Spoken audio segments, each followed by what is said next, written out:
forte et méchante comme un bouc. Elle s'est battue avec le loup toute la nuit. Puis le matin, le loup l'a mangée. Pécaire, pauvre Renaud. Ça ne fait rien, monsieur Seguin. Laissez-moi aller dans la montagne. Bonté divine, dit monsieur Seguin. Mais qu'est-ce qu'on leur fait donc à mes chèvres? Encore une que le loup va me manger. Eh bien non, je te sauverai malgré toi, coquine. Et de peur que tu ne rompes ta corde, je vais t'enfermer dans l'étable et tu y resteras toujours. Là-dessus, monsieur Seguin emporte la chèvre dans une étable toute noire, dont il ferma la porte à double tour. Malheureusement, il avait oublié la fenêtre. Et à peine eut-il le dos tourné que la petite s'en alla. Quand la chèvre blanche arriva dans la montagne, ce fut un ravissement général. Jamais les vieux sapins n'avaient rien vu d'aussi joli. On la reçut comme une petite reine. Les châtaigniers se baissaient jusqu'à terre pour la caresser du bout de leurs branches. Les gelées d'or s'ouvraient sur son passage et sentaient bon temps qu'il pouvait. Toute la montagne lui fit fête. Vous pensez si notre chèvre était heureuse? Plus de cordes, plus de pieux, rien qui l'empêchât de gambader, de brouter à sa guise. C'est là qu'il y en avait de l'herbe, jusque par-dessus les cornes. Et quelle herbe! Savoureuse, fine, dentelée, faite de 1000 plantes. Ah, c'était bien autre chose que le gazon du clos et les fleurs. De grandes campanules bleues, des digitales de pourpre à long calice, toute une forêt de fleurs sauvages débordant de suc, capiteux.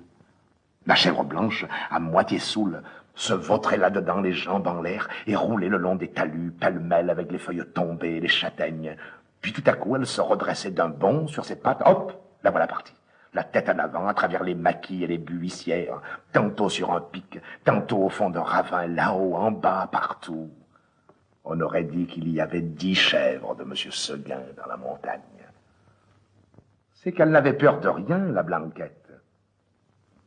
Elle franchissait dans un seau de grand torrent qui l'éclaboussait au passage de poussière humide et d'écume. Alors, toute ruisselante, elle allait s'étendre sur quelques roches plates et se faisait sécher par le soleil. Une fois s'avançant au bord d'un plateau, une fleur de cytise aux dents, elle aperçut en bas, tout en bas, dans la plaine, la maison de monsieur Seguin avec le clos derrière. Cela la fit rire aux larmes. « Oh, que c'est petit, dit-elle. Comment ai-je pu tenir là-dedans? » Pauvrette, de se voir si haut perché, elle se croyait au moins aussi grande que le monde. En somme, ce fut une bonne journée pour la chèvre de monsieur Seguin. Vers le milieu du jour, en courant de droite et de gauche, elle tomba dans une troupe de chamois en train de croquer une lambrusque à belles dents. Notre petite coureuse en robe blanche fit sensation.